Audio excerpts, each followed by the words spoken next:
Shri Chirag Paswan. Thank you so much, Speaker sir.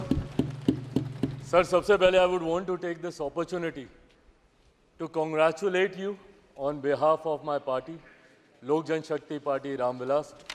Sir, हम लोगों को बहुत खुशी है आपको पुनः इस चेयर पर देखकर. 18वीं लोकसभा में जिस तरीके से पुनः आपको ये जिम्मेदारी मिली है, हम सबका सर 17वीं लोकसभा का एक अपना अनुभव है.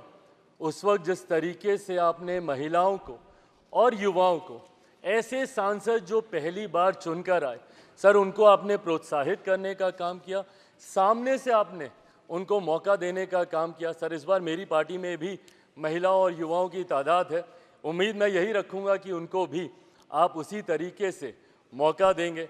मेरे नेता, मेरे पिता आदरणीय रामविलास पासवान जी के विचारों को लेकर हमारी पार्टी आगे बढ़ने का काम कर रही है. आपने पिछले 5 साल में सर इन तमाम विचारों को इस सदन में रखने का मौका दिया और इस बात को सर कहने में मुझे कतई कोई संकोच नहीं है कि आपके द्वारा जो फैसले पिछले 5 सालों में लिए गए, उसने संविधान की मर्यादा को बढ़ाने का काम किया और लोकतंत्र को और मजबूती देने का काम किया.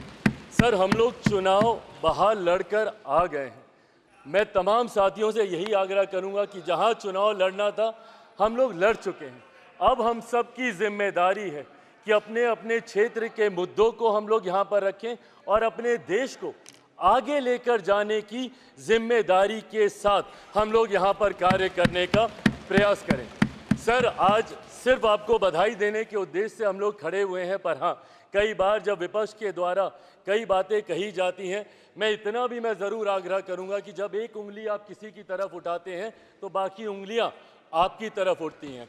जब आप सत्ता पक्ष से किसी एक आचरण की उम्मीद रखते हैं तो वही उम्मीद हम लोग भी आपके राज्य में उसी आचरण की उम्मीद रखते हैं. कई राज्यों के ऐसे उदाहरण हैं, मैं नाम लेना नहीं चाहूँगा, पर जब आप स्पीकर के पद की बात करते हैं, आप डेप्यूटी स्पीकर के पद की बात करते हैं, तो कई राज्य ऐसे हैं जहां पे स्पीकर का पद और डेप्यूटी स्पीकर का पद भी आप ही के पास है, जहां पर सरकार एनडीए का कोई घटक दल नहीं चला रहा, विपक्ष के दल चलाने का काम कर रहे हैं. ऐसे में सर, इस उम्मीद के साथ कि अगले 5 साल आपका नेतृत्व, आपका मार्गदर्शन उतनी ही खूबसूरती से हम लोग को मिलता रहेगा जैसे पिछले 5 सालों में मिला. मैं एक बार फिर से अपनी पार्टी की तरफ से, लोक जनशक्ति पार्टी रामविलास की तरफ से आपका पुनः स्वागत करता हूं. पिछले 5 साल के लिए आपको बधाई देता हूं और अगले 5 साल के लिए आपको शुभकामनाएं देता हूं. धन्यवाद सर.